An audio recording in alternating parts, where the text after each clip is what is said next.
What's going on? How y'all doing? This video gonna be about how Tom Brady called the NFL soft, and he's right.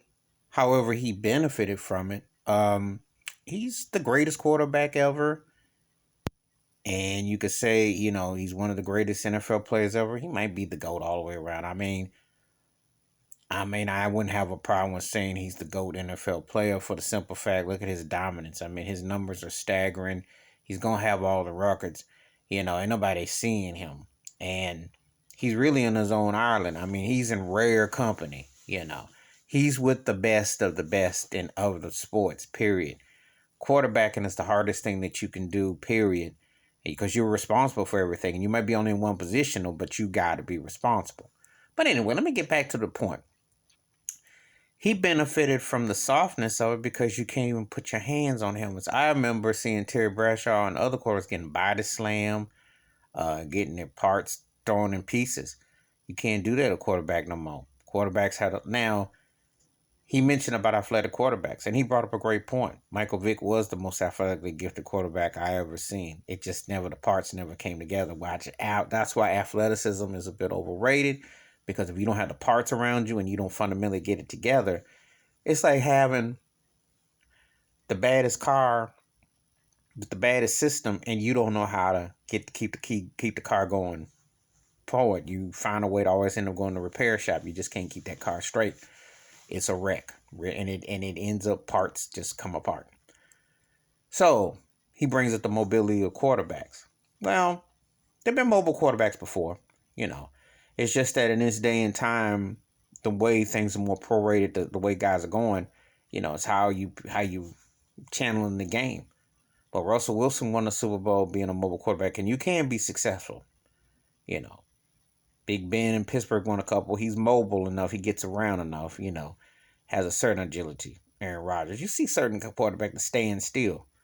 But the thing about it is where I'm going to tap into this. You have more mobile quarterbacks because there are more black quarterbacks. See? And they're running wishbone and running options.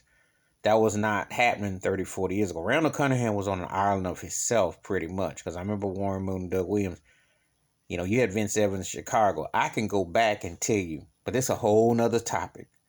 But the mobility of the quarterback, after they got Steve Young and then you got them fast forward, then you're starting to see more and more of what you're seeing now.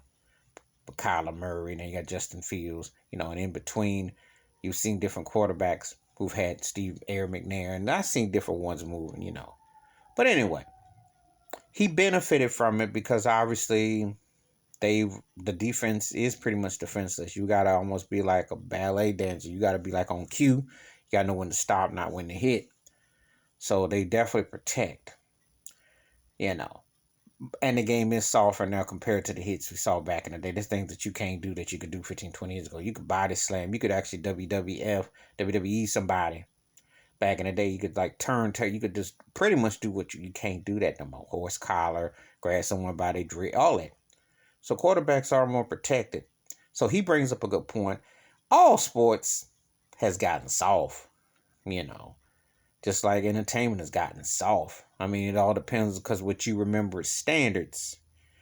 They've allowed mediocrity and they have allowed certain things to get over. So, all depends on how you look at it. But anyway, that's my thoughts and takes about Tom Brady saying that the NFL has gotten soft. He has a point. However, he's benefited from it as well. So that's two things can be right at the same time. Please hit like, subscribe, welcome thoughts and comments, and I do respond. Thank you. Wash your hands, keep your mind clear, watch out for one another. And yeah, he ain't really saying nothing I didn't already know, but I want him to clarify it more further. I'm out.